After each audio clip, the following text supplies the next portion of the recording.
नमस्कार, हमारा नाम है समरीन और आपने देखना शुरू कर दिया है लाइव सिटीज।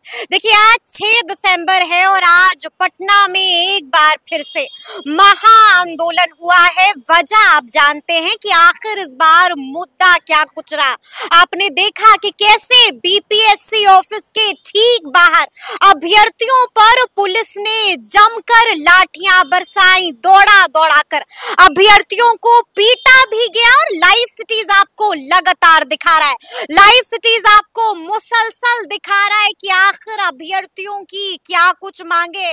आपने देखा कि अभ्यर्थियों ने क्या कुछ कहा है कैमरे के सामने। आपने ये भी देखा कि किस तरह से छात्र नेता दिलीप को भी पीटा गया और ऐसा पीटा गया कि दिलीप को अस्पताल में भर्ती होना भी पड़ा था। आपने देखा कि अस्पताल से डिस्चार्ज होकर छात्र नेता दिलीप एक बार फिर से पटना के गर्दनी बाग भी पहुंचे थे और वहां पर खान सर, वहां पर गुरु रहमान भी पहुंचे थे। क्या कुछ कह रहे थे अभ्यर्थियों के हित में, क्या कुछ कहा था उन लोगों ने, वो भी हमने आपको दिखाया है। देखिए आपको बता दें कि बड़ा सवाल यही बना हुआ था कि आखिर बीपीएससी इसको लेकर के क्या कुछ कहता है। और इस वक्त की ब्रेकिंग खबर है, इस वक्त की ब्रेकिंग न्यूज एक बार फिर से आपको लाइव सिटीज दे रहा है। अभी लाइव सिटीज ने भी सीधी और एक्सक्लूसिव बातचीत की है बीपीएससी सचिव सत्य प्रकाश शर्मा जी से। जानने की कोशिश की है कि आखिर बीपीएससी क्या कुछ करने जा रहा है। हमने जानने की कोशिश की है कि आखिर नॉर्मलाइजेशन को लेकर के बीपीएससी क्या कुछ सोच रहा है। और हमने उनसे ये भी सवाल पूछा था कि क्या बीपीएससी एग्जाम की तारीखों को आगे बढ़ाएगा, क्या कुछ कह रहे हैं।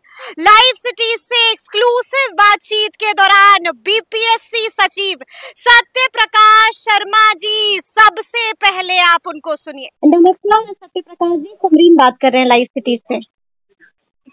जी सबसे पहले तो हम आपसे जानना चाहेंगे कि बीपीएससी नॉर्मलाइजेशन एक बड़ा मुद्दा बना हुआ है और आपने भी देखा होगा कि आज खूब हो हल्ला हुआ है। इस पर आपकी प्रतिक्रिया क्या है?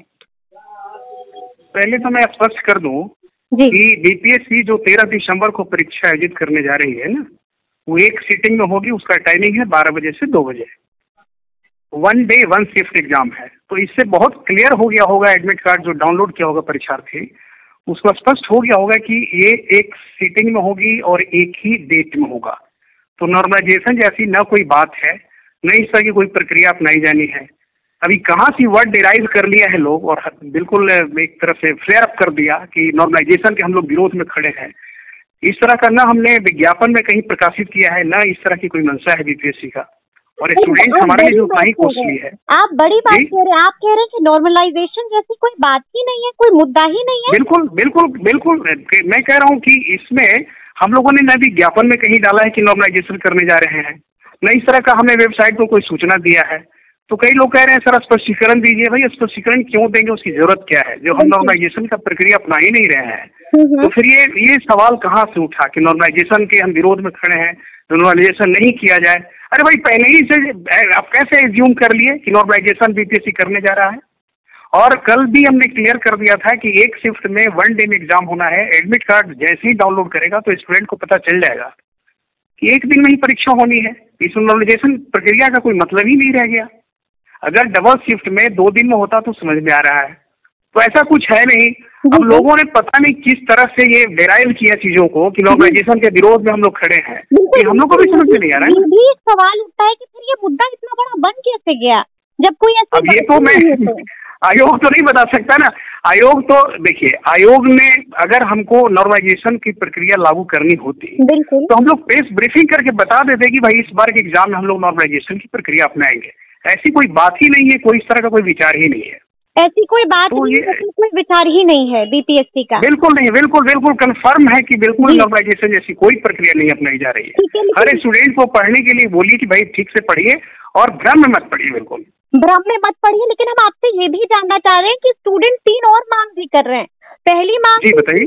कि नॉर्मलाइजेशन को रद्द कर देना चाहिए, जिस पर आपने बिल्कुल रद्द करने का जब हम नॉर्मलाइजेशन की प्रक्रिया अपनाई ही नहीं जा रही है तो रद्द करने का कहाँ सवाल उठता है, बताइए आप। लेकिन उनकी दूसरी मांग भी है, उनकी दूसरी ये मांग है कि सर्वर खराब होने की वजह से कुछ बच्चों ने फॉर्म नहीं भरा था, तो एक बार फिर से उनको मौका मिलना चाहिए। तीसरी मांग ये है कि एग्जाम का डेट आगे बढ़ाना चाहिए।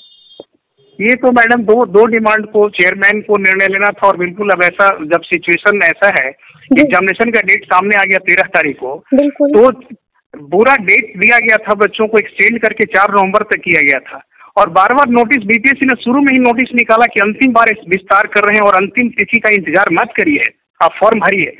शुरू में आप देखिएगा उसका रेपो कि 4000 5000, हमने कब मना किया कि फॉर्म मत भरिए, आप लास्ट डे का इंतजार ही क्यों करते हैं, बताइए आप।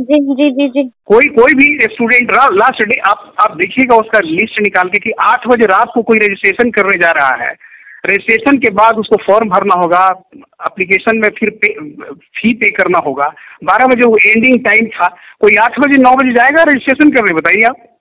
40 दिन जब टाइम था तो कोई लास्ट डे जाएगा रजिस्ट्रेशन करने 8 बजे रात को। लेकिन उनका ये कहना है कि सर्वर खराब था जिसकी वजह से परेशानी आई और उन लोग फॉर्म नहीं भर पाए।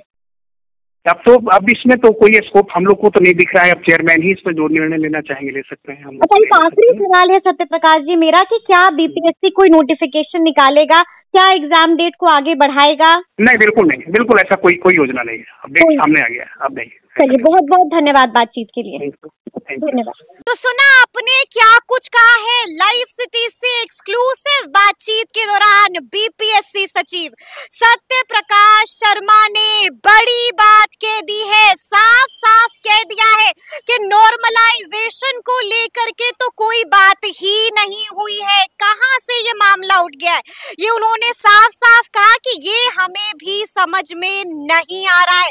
देखिए, हमने उनसे ये भी सवाल पूछा कि क्या बीपीएससी अभ्यर्थियों की मांगों को सुनेगा, क्या बीपीएससी इसको लेकर के नोटिस निकालेगा। आपने सुना है कि इसको लेकर भी क्या कुछ कहा है बीपीएससी सचिव ने, तो अब देखना होगा कि आगे आगे क्या कुछ होता है। तो फिर ये पूरी बातचीत आपको कैसी लगी है, कमेंट करके हमें जरूर बताइएगा।